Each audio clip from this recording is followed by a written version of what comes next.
Today we're reading from Srimad Bhagavatam, Canto 11, Chapter 3, Text 3. Shri Antariksha Uvacha Ebir Bhutani Bhutatma Mahabhutar Mahabhuja Sasar Jocha Vachani Adyaha Swamatratma Prasidaye. Going through the synonyms, Sri Antarika Uvacha, Sri Antarika said, Ebihi, by these material elements, Bhutani, creatures, Bhuta Atma, the soul of all creation, Mahabhutaye, by the elements of the Mahat Tattva, Mahabhuja, almighty armed king, Sasarja, he created, Ucha Avachani, both high and low, Adyaha, the original person, Swa, of his own parts and parcels, Matra, the sense gratification, Atma, and the self-realization, Prasidaye, for facilitating. Translation by the disciples of His Divine Grace, A.C. Bhaktivedanta Swami Srila Prabhupada. Sri Antariksha said, Almighty Armed King, by activating the material elements, the primeval soul of all creation has set forth all living beings in higher and lower species, so that these conditioned souls can cultivate either sense gratification or ultimate liberation according to their desires. I will go through highlights of the purport in the discussion. Om Agyana Timrindyasya Gyanjanan Shalakaya Shakshur Militam Yena Tasmai Shri Guruve Namaha Nama Om Vishnu Padai Krishna Prasthai Bhutale Srimate Bhaktivedanta Swaminiti Namane Namaste Saraswati Devi Gaurvani Pracharane Nivasesha Sunyavadi Paschardeshatarane Jaya Shri Krishna Chaitanya Prabhu Nityananda Shri Advaita Gadadara Shri Vasade Gaur Bhakta Vrindam Hare Krishna Krishna Krishna Hare Hare Hare Rama, Rama Rama, Hare Hare. Vanchakalpatarubhyascha kripa sindhu bhaivacha patitanam pavanebhyo vaishnave bhayo namo namaha. Thank you again for giving me this opportunity to speak on this verse of Srimad Bhagavatam. Before I dive into the points I would like to highlight, I would like to ask all of you for blessings that I may speak on behalf of the wisdom coming from Srila Prabhupada and his disciples in a way that sparks insight and nourishment for your spiritual journey. This morning, I want to take us on an adventure of how our desires shape our reality. Through focusing on the two choices laid out before us in this verse, we will explore the ways Krishna's superior and inferior energies respond to our innermost desires. We will also explore how Krishna's ultimate act of love is rooted in giving us freedom to decide which desires to pursue. Now, as I read this verse, the analogy of two birds sitting in a tree came to mind. And as I was researching, this analogy shows up in so many places within Shastra and lectures. But there is one that I particularly appreciated from a Srila Prabhupada lecture that he gave on January 19th, 1977. Srila Prabhupada said, there are two birds on one tree. This tree is the body, and the two birds, one is Atma, and the other is Paramatma. So one bird is simply witnessing what the other bird is doing. And the other bird, Jivatma, is eating the fruit. So therefore, Krishna says in the Bhagavad Gita 1861 that Ishvara, that Paramatma, is sitting also within this body. but he's observing what the Jivatma wants to do. According to that desire, Krishna is supplying a machine. This machine means the body. This machine is manufactured by the external energy Maya. So therefore, we are Jivatma. We are different from the Paramatma. Those who are equalizing Paramatma and Jivatma, they are not in perfect knowledge. Either purposefully they are misleading, or they do not know the perfect knowledge. So what do I love about this particular description? Well, Srila Prabhupada states clearly that our entanglement in this temporary material world is due to following the desires of the senses, not seeing the Paramatma within ourselves and all living beings, or falsely believing that we are equal to Paramatma, thus giving us freedom to lord over this material nature. Now, as we chase after fulfilling the senses we have been given for our own sense gratification, we completely forget that there is another bird sitting in the tree. We end up becoming the doers, the controllers, and all that we have depends on us alone. This consciousness entangles us in comparison and competition, desiring to gain power over everybody else. This consciousness also drives us to exploiting the things and people of this world for our own selfish ends, and it reduces others to objects to be used instead of living beings who are sparks of Krishna's eternal energy. There are so many examples of this type of consciousness throughout the epics. The ones that came to mind were Duryodhana chasing pride and military strength, believing that would protect him. Ravana chose to follow his lustful desire in kidnapping Sita, believing he deserved anyone he wanted. And Hiranyaksha allowed his anger to turn to wrath as he dragged Bhumi Devi, or Mother Earth, into the ocean of milk. Now, as we look around the world today, can we see that this consciousness continues to swirl all around us?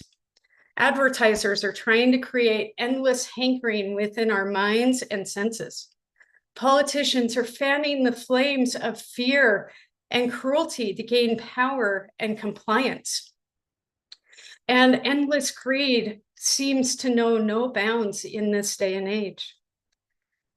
As this verse speaks about, this is the way of matra prasiddhaya, or desiring to fulfill our hankering for sense gratification. As Krishna was describing sense gratification and the workings of material nature to Arjuna, Arjuna recognized the enticing nature of the fruits of the tree and wanted to seek answers as to why we get so entangled in these selfish desires. In Bhagavad Gita, chapter 3, text 36, Arjuna asks Krishna, "O descendant of Vrishni, by what is one in sinful acts, even unwillingly, as if engaged by force?" What was Krishna's answer? Krishna says is lust only, Arjuna, which is born of contact with the material mode of passion and later transformed into wrath, and which is the all-devouring sinful enemy of this world. I love this response because Krishna expresses how lust in the form of our desires bind us to the mode of passion. It is lust, not the mode of passion, that is the all-devouring sinful enemy of the world. So I want to ask, how does Krishna respond to our desire to follow the hankering of our false ego? Well, he gives us the opportunity to forget him, to ignore him, to keep striving to enjoy the fruits of the tree without ever turning around and acknowledging him. Meanwhile, he is the most patient, kind, and loving friend who is simply sitting in that tree, witnessing our endeavors and awaiting the day we turn and catch a glimpse of him. Now, I anticipate we are all here today because somehow or other we have caught a glimpse of there being something more than this endless hankering. So I want to ask all of you, what fruit turned bitter and poisonous enough for you to turn around and seek your friend sitting in that tree. I know for me, it has often been the fruit of material exhaustion, tasting the deep bitterness and disappointment coming through unfulfilled desires, heartbreaks, being misunderstood, and suffering the pain of being in a world that felt so cold and cruel to my sensitive heart. Queen Kunti speaks of this material exhaustion in her prayers from Canto 1, Chapter 8, verses 26 through 28. She prays, "My Lord, your lordship can easily be approached, but only by those who are materially exhausted. One who is on the path of material progress, trying to improve himself with respectable parentage, great opulence, high education, and bodily beauty cannot approach you with sincere feeling. My obeisances are unto you, who are the property of the materially impoverished." How amazing is it that Krishna can easily be approached by the materially exhausted and becomes the property of the materially impoverished? We simply need to turn to him, choose him, and desire him. Kunti goes on to say, you have nothing to do with the actions and reactions of this material world. She recognizes that ultimately it is our own desires that lead us down the path of karma and being entangled in Maya's bewildering fruits. She recognizes that Krishna remains a silent witness as he watches us endlessly searching for satisfaction and separation from him. Finally, Kunti speaks to the reality of being entangled in the fruits of this world as she says, the dissensions between living beings are due to social intercourse. I love this last statement because it is a strong reminder that we as human beings are all in one way or another bound to this material energy and this illusion. Therefore, in our lives, we'll find division, dissension, and discord creeping up within our interactions because they are built into this material world and our human nature. Now, why was this built? Well, Krishna built the miseries of this world as a way of enticing us to turn around, turn back to him, and reunite with him. In today's purport, Srila Jiva Goswami states, the actual purpose of the Lord's creation is only one, to facilitate the advancement of devotional service to the Lord himself. Although it is stated that the Lord facilitates sense gratification, it should be understood that the Supreme Personality of Godhead does not ultimately condone the foolishness of the conditioned souls. The Lord facilitates sense gratification, or matra prasiddhaye, so living entities will gradually understand the futility of trying to enjoy life without him. Every living entity is part and parcel of Krishna. In the Vedic literature, the Lord gives a regulative program so that living beings can gradually exhaust their tendencies to be foolish and learn the value of surrender unto him. So with that in mind, I want to ask all of you a question Ananda Bihari asked me before my last class offering. Are you sufficiently materially exhausted? Have you tasted enough of the bitter fruit, and are you ready to turn towards Krishna? Now, this is a great time to remind all of us that Krishna's love is rooted in free will. Krishna's love is ever patient, and he does not force. In Bhagavad Gita 1863, after Krishna offered Arjuna all of this wisdom, he requested Arjuna to deliberate on it fully and then do as Arjuna wished to do. Now, I love it when Rukmini Walker speaks about Krishna or Paramatma in our hearts being largely unemployed. He's just sitting back, waiting for the moment when we desire to hire him as our chariot driver, recognizing he is a far better chariot driver than our false ego ever could be. Are you willing to employ him through upgrading your desires? Today's purport also offers the pathway to get out of this entanglement. Srimad Bhagavatam, Canto 10, Chapter 87, Text 2 states, "The Lord created the intelligence, senses, mind, and vital air of the living beings for sense gratification, for performing sacrifices to attain higher births, and ultimately for offering sacrifices to the Supreme Soul." Now, we have already discussed the pathway of sense gratification. Let's turn our focus to that middle stage, performing sacrifices to attain higher births. What does that mean? It means we have caught a glimpse of this friend sitting next to us, and we are intrigued. It is the beginning of breaking free from the depths of selfish false ego, recognizing that there is more to life than self-serving desires. This middle stage offers us an opportunity to upgrade our lives through following the regulative principles, performing various rituals, gaining knowledge through Shastra, and seeking gurus that can support upgrading our consciousness. And yet, in this stage, the fruits of the tree remain enticing, and an inner battle tends to develop. Oh, and how that inner battle sure seems never ending, doesn't it? There is a prayer that describes this inner battle nicely. This prayer comes from Chaitanya Charitamrita Madhya Lila, chapter 22, text 16. "Oh, my Lord, there is no limit to the unwanted orders of lusty desires. Although I have rendered them so much service, they have not shown any mercy to me. I have not been ashamed to serve them, nor have I even desired to give them up. Oh, my Lord, O head of the Yadu dynasty, recently, however, my intelligence has been awakened, and now I am giving them up.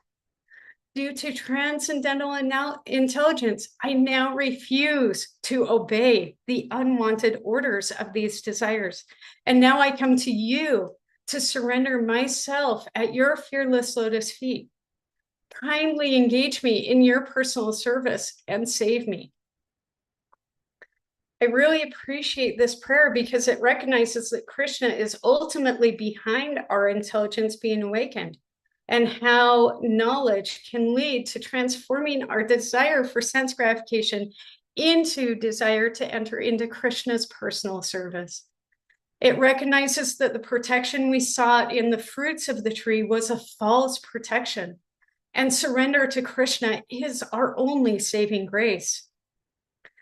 I also really appreciate his use of the phrase, "your fearless lotus feet," as it recognizes that Krishna is ultimately the remover of all fear.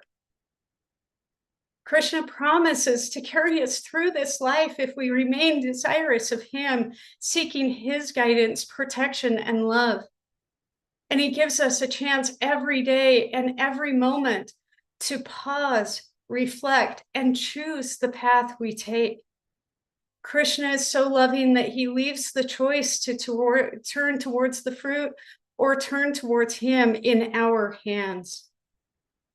Now, when we take responsibility for making an effort to upgrade our lives through upgrading our thoughts, behaviors, and actions, desiring to turn towards Krishna in our hearts, he becomes employed by our new desires and starts working in our lives and on our behalf. The more we choose to lovingly serve Krishna, the greater opportunity we have to reawaken spontaneous love for him. This love transcends all the fruits of the material world and transforms our consciousness towards seeking Krishna in everything, including through the miseries built into this material world. Now, again, referring back to Queen Kunti, she offers an example of turning towards Krishna's loving protection in the face of extreme misery, as she prays in Srimad Bhagavatam, Canto 1, Chapter 8, Text 24 and 25. "My dear Krishna, your lordship has protected us from a poisoned cake, from a great fire, from cannibals, from the vicious assembly, from sufferings during our exile in the forest, and from the battle where great generals fought. And now you have saved us from the weapon of Ashvatthama, I wish that those calamities would happen again and again so that we could see you again and again. For seeing you means that we will no longer see repeated births and deaths. Kunti Devi had developed the awareness to see how the calamities brought her closer to Krishna. She desired to see the calamities not as obstacles on her path, but as stepping stones pointing her to the power of turning towards Krishna in her times of greatest need and trusting in his loving protection. Now, I can't help but think about Srila Prabhupada in New York that very first year of his arrival. He was feeling so discouraged and depressed over witnessing the extreme focus everyone had on sense gratification. He returned back to the ports, contemplating giving up on all of us and chalking us up to a group of humans too caught up in the illusion. He almost decided to return to India. And yet, he had faith in his desire to humbly follow the order of his spiritual master and Krishna. So there he was, looking out at the Atlantic Ocean and praying to Krishna. Dear Krishna, please give me the words to speak that will help them understand. You can make me a success or failure as you would like. Oh Lord, I am just like a puppet in your hands. So if you have brought me here to dance, then make me dance, make me dance. Oh Lord, make me dance as you like. We are all here today studying Srimad Bhagavatam because Srila Prabhupada desired to love and serve Krishna more than he lamented his own discomfort. Therefore, can we, in our daily lives, begin to broaden our own perspective to see how various circumstances come into our lives not to destroy us, but to test us and cause us to turn towards Krishna? Our circumstances offer us an opportunity to cultivate deeper dependence on Krishna. When we experience the fruit of Krishna's promises to love and protect us, we naturally desire to reciprocate through lovingly serving him in all that we do. This allows our Atma Prasiddhaya to shine brightly from within. In times of fear, grief, anxiety, or pain, what if we were to take a moment, turn towards Krishna, and become curious about his desires more than our own? Krishna, what are you trying to show me? How are you trying to protect me? And what lesson is there that will draw me one step closer to serving you? Please show me how I can desire you more than this intoxicating world. As we do so, we will find a new power structure taking root in our lives. A power structure that is rooted in seeing our interconnectedness with Krishna and all living beings, recognizing that the Paramatma exists within all. Our desires begin to shift from domination to service, from pride to humility, from wrath to tolerance and forgiveness, and from lust to love. Now let's face it, we can't breathe without the trees giving us oxygen and absorbing our exhaled carbon dioxide. We can't eat without the bees pollinating the fruits and vegetables that then graciously give of themselves and offer us the nutrition that our bodies need. We can't even digest our food without millions of bacteria within our guts helping to break down that food into fuel for our mind, body, and spirits while ridding us of the toxins. In this connection, I was reminded of a quote from the Reverend Peter Ribel. He says, "We build on foundations we did not lay. We warm ourselves by fires we did not light. We sit in the shade of trees we did not plant. We drink from wells we did not dig, and we profit from persons we do not know." Isn't it only appropriate that we offer our gratitude to all that sustains our life and all that nudges us closer to our eternal loving companion, Krishna? I hope that you can see how turning towards Krishna offers us a new perspective, plants new desires, and gives us an opportunity to live within a new power structure filled with humility, gratitude, curiosity, and reciprocation of love. So, what is the best method for turning towards Krishna in this age of Kali Yuga? We can cry out to Krishna as we chant or sing his holy names. Oh Radha, oh Krishna, please engage me in your loving devotional service. This desire causes Krishna to smile and embrace his long-lost friend who is now turning towards him. Chaitanya Charitamrita, Madhya Lila, chapter 6, text 242 states, Hare Nama, Eva Kevalam, Kalo Nasteva, Gatir Anyataha. In this age of quarrel and hypocrisy, the only means of deliverance is the chanting of the holy names of the Lord. There is no other way, there is no other way, there is no other way.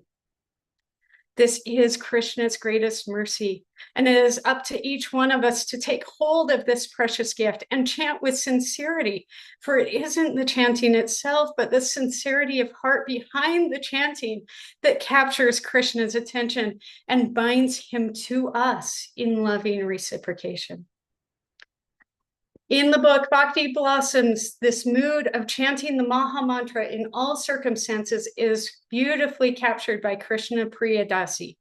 She prays, chant the holy name when sad and gloomy, it will dry up all your tears. If you're alone and scared, it will take away all your fears. Chant when tense and worried, for the holy name helps you cope. If life seems void and dry, the name showers the rain of hope. When strangled by the weeds of material life, the holy name will uproot them automatically. If you chant when pained by lonely silence, the name will resound ecstatically. If disturbed about the things you do and about those with whom you associate, you may feel desolate and alone, but the Supreme is with whom you can communicate. Hare Krishna, Krishna Krishna, Hare Hare, Hare Rama, Rama Rama, Hare Hare. The Maha Mantra is empowered to end all life's confusions. Even chanted just one time, it destroys all your delusions. Wow, what an amazing way to see with eyes that seek Krishna in the Mass. While we may be living in this age of Kali Yuga, we have been given the most precious opportunity to reawaken our true nature, our Atma Prasiddhaye, through sincerely hearing and chanting Krishna's holy names. Srila Prabhupada described the pathway of loving Krishna in a lecture given in LA on December 2nd, 1968. He says, try to love God. And if you love God, if you love Krishna, then automatically you love everybody. That is the perfection of love. The example is just like if you love your stomach, if you supply nice food to your stomach, that means you love all the parts of your body. If you supply foodstuff in the stomach, the energy is distributed in all parts of the body. That means you love all parts of the body. If you love the tree, you pour water on the root, and the water is distributed to the branches, fruits, flowers, leaves, everywhere. The entire spiritual world is hidden within his names. And the more we develop our desire to sing and dance with Krishna in loving sacred union, the greater opportunity we have to taste the sweet, intoxicating nectar of his inconceivable and all-encompassing love. So in conclusion, Krishna offers us free will to decide whether to follow the path of sense gratification or the path of reawakening our loving connection with him. He loves us so much that he gives us freedom to choose which desires we follow, and he wants us to freely turn towards him. He knows that the desires we choose to follow will determine our outlook on life and how we interact within this world. And he's just waiting for that day when we become materially exhausted and turn towards him. When we choose to follow sense gratification or Atma Prasiddhaye, we develop a separatist mindset, seeing other living beings as objects for our satisfaction. However, when we choose to turn towards Krishna, we reignite our interconnectedness with him and all living beings. The power structure flips and we interact in this world through the eyes of love, compassion, humility, and respect, seeing the spark of Krishna in all that exists. Now you are the bird sitting in the tree. What direction will you choose to face? What desires will you choose to cultivate each and every day? What nectar do you desire to be intoxicated by? The temporary bitter fruit of the material world, or the sweet, eternal nectar of Krishna's unconditional love? Thank you all so much. Now let's take this nectar deeper through thoughts, questions, reflections, feedback, and corrections as you would like. Hare Krishna.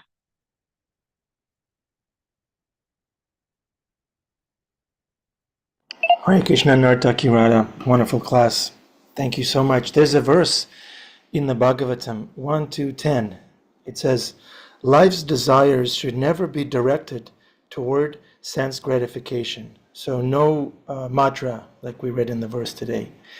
Then it says, one should desire only a healthy life or self-preservation. The word is jiveta, self-preservation or healthy life. Or self-preservation, since a human being is meant for inquiry about the absolute truth. Nothing else should be the goal of one's works. The question I have is, did Queen Kunti read this verse? So, are we asking for calamities or self-preservation? Is there a contradiction here? Well, you know, self-preservation is one of those things where it can point us to a remembrance that we are eternal, right? Because at the end of the day, none of us wants to die because it's only the body that dies. It's not the spirit soul. And what Queen Kunti was referring to was the fact that when she was comfortable, when she was living in this material world in opulence and comfort, she couldn't see Krishna. So it was when she was distressed and when she was fearful of losing this life that she turned to her eternal best friend. Thank you. So she wasn't a masochist, and there's no contradiction. She just wanted to remember Krishna. She recognized that Krishna showed up more in her distress than when she was comfortable. Thank you for that clarification. Thank you, Nartaki Radha. Sadhvi has her hand up. Hare Krishna, thank you very much for today. We are talking about that we are part and parcels of Krishna, and qualitatively, even is minor, we have that, right? Yes. Okay, then I wonder, we know that there are situations, people behave very ugly, very bad. I wonder, even that is quality of Lord Krishna, because we say, you know, we have the saying that as a father, as a son, as a parents, as a child. So I wonder, is it also the same here? Thank you. Thank you so much for that question, challenging me to come up with an answer. I'm praying to Krishna that he directs me on this one.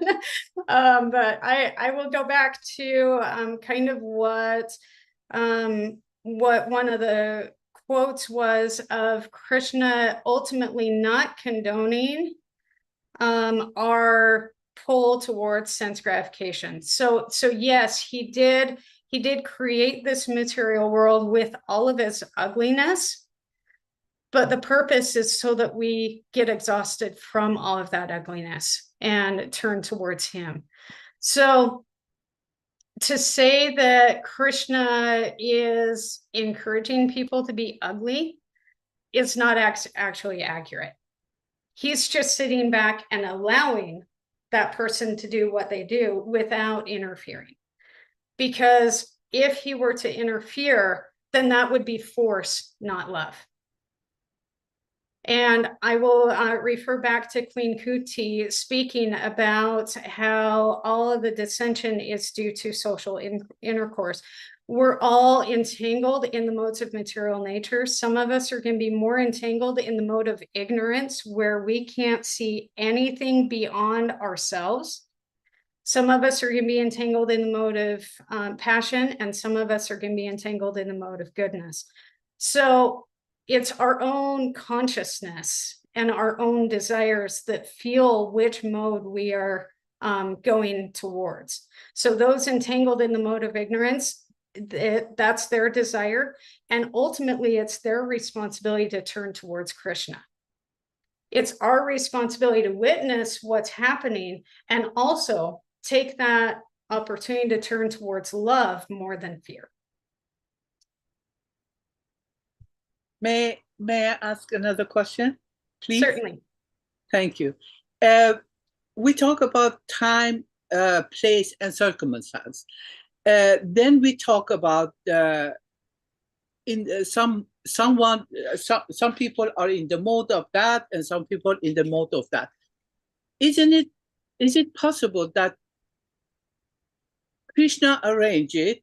For instance, I will give my example. I was seeker all my life, but I didn't find Bhagavad Gita before long over my 50 years old. So, is it possible that even though I'm seeking, even though I was looking to know, to learn, to understand, still I didn't get to that because it was not time for me, because Krishna arranged it that I didn't get to do it, even though I tried to do it. You know what I mean? So could it be the same thing for all others also? That because I mean, I can't,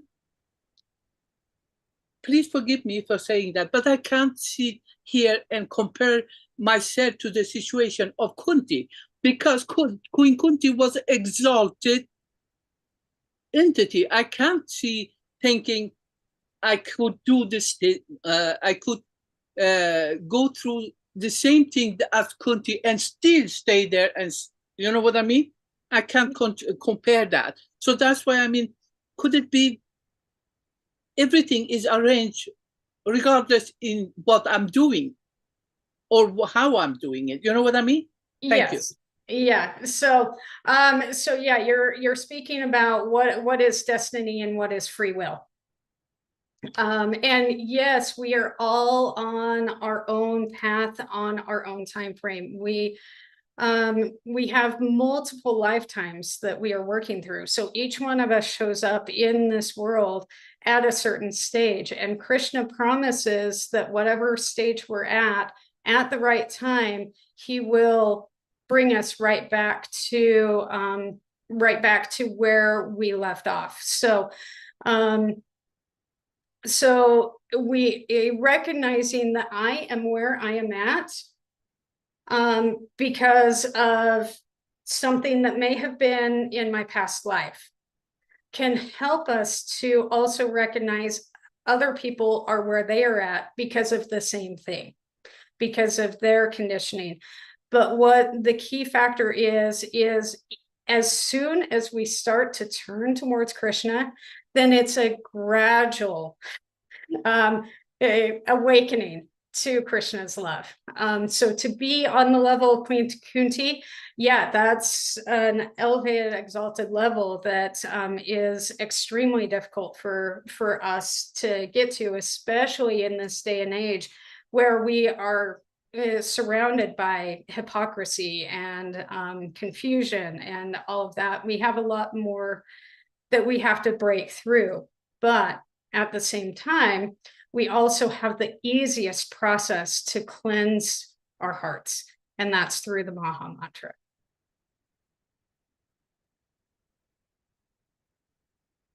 Does that help? Thank you. Yes, thank you. I have more questions, but I wait for others to ask their question also. Thank you. I will come back if I may. Thank you. Dear devotees, please Bhima Prabhu, are you materially impoverished? Or Krishna is testing you with wealth, fame? I have everything a man could want. I have more than I can ask for. And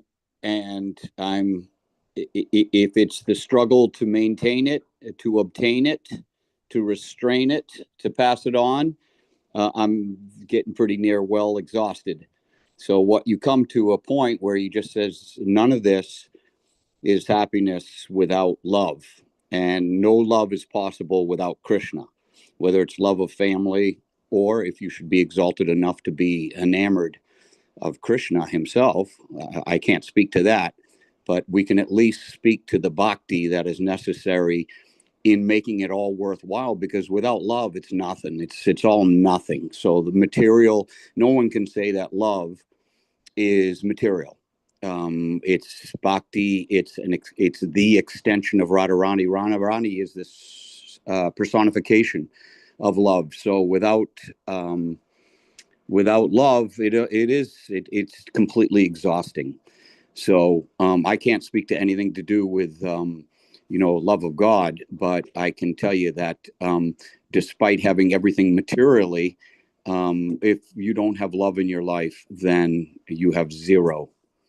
If that's the akinchana that we are told to obtain. Hare Krishna.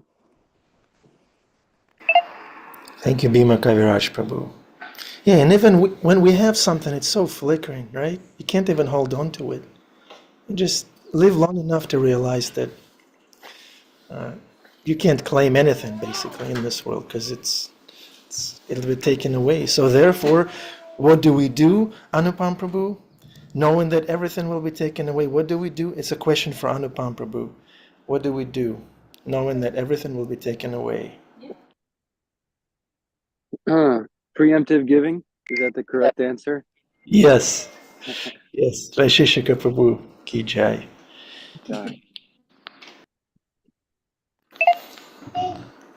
Devaki Priti? I'm just smiling. I'm so grateful to be here and hear everyone. Thank you, Nartaki Radha, Devidasi, for your class. I was a bit late, so I'm very grateful that it's streamed so I can go back and hear some of the nectar I missed. I'm sorry I couldn't hear it today because I got so excited when I saw you were on the schedule. I was like, oh, Haribo! So I'll have to catch the recording, but thank you so much for all that you've shared. Hare Krishna. Thank you, Nartaki Radha. We see that you prepared for this class. Thank you so much. Thank you. Thank you. 8 o'clock, we're about to be seen by the Lord. Okay, Haricharan Prabhu, thank you for turning on your camera. You look transcendental. Okay, dear devotees, we need some more cameras.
Govinda, Hari Krishna,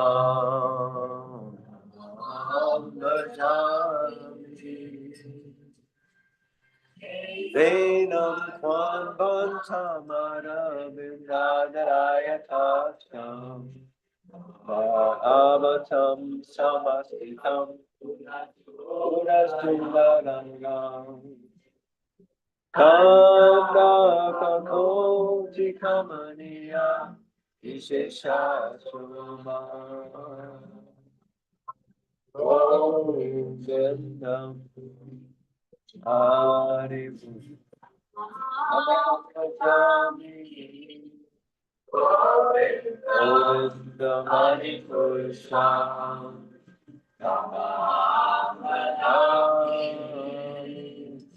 Govindam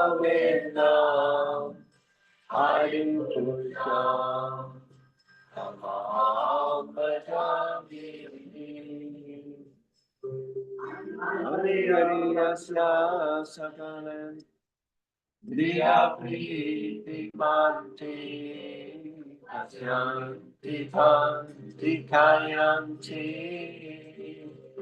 Jivam Daganti Ananda Chimaya Sadhu Alavigrahasya Govindam Hari Purusham Namam Bhajami Govindam Hari Purusham Namam Bhajami Govindam Hari Purusham Namam Bhajami Govindam Hari Purusham Namam Bhajami Govindam Hari Purusham Namam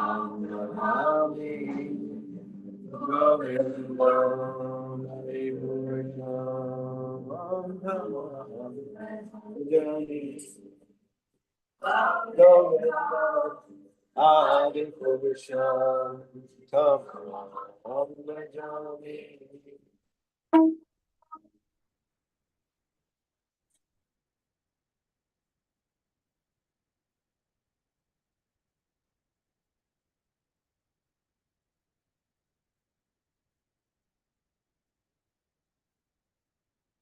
Govindam Hari Purusham Namam Bhajami Govindam.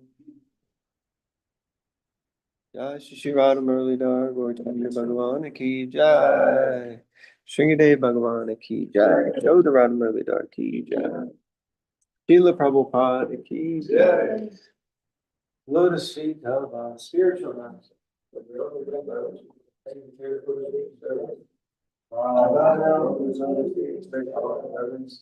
By his grace, one who crossed the ocean of physical suffering and obtained the mercy of Krishna. My only wish is to have my consciousness purified by the words emitting from his lotus mouth. Path into his lotus feet is the perfection of all desires. He opens my darkened eyes, fills my heart with transient knowledge. He is my Lord, birth after birth. From him ecstatic frame. By him eclipse is joy. Vedic scriptures say of his character. Our spiritual master is the ocean of mercy, friend of the poor and the Lord of master mercy. Oh, Master, be merciful unto us. Give us the shade of your lotus feet. May your fame be spread all over the free world. We take shelter of your lotus feet. Srila Prabhupada Ki Jai. Temple Room Ki Jai. So nice to see everybody. Nandini Radhika, Vasudev, Bhava Bhakti, Janitai Srila Prabhupada. Hare Krishna. Okay, welcome to the Afterglow. Nartaki Radha, you have a few minutes to stay over time? I do. Dear devotees, please go ahead, ask a question. Be brief. This is overtime. Srila Prabhu, you don't even look sleepy. What time is it in your time zone? Hare Krishna, Hare Krishna, Hare Krishna. Lots of love and devotion and respect to all of you. You guys are awesome. So I wanted to chime in. I was actually going to share.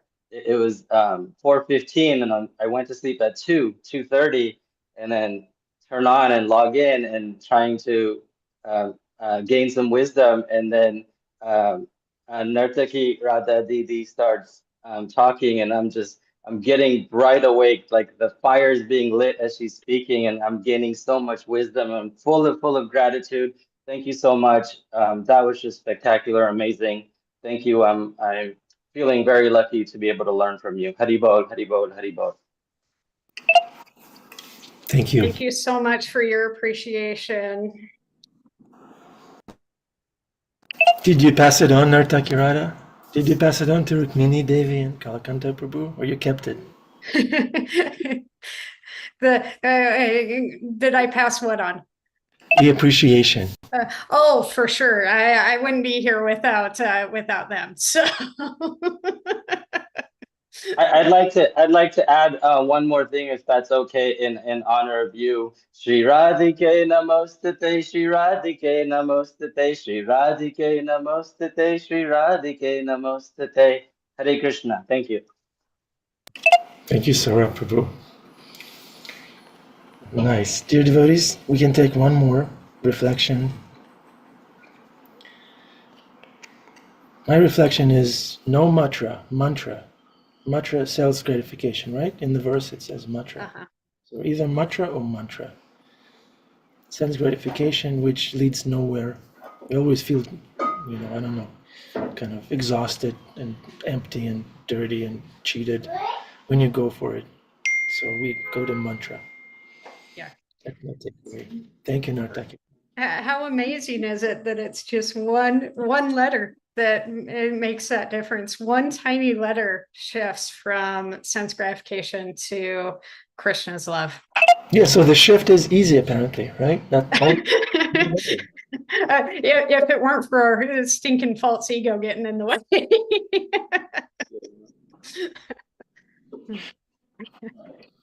Okay, are our reciters ready to recite? Karen, Annabelle, Isaiah, Sage.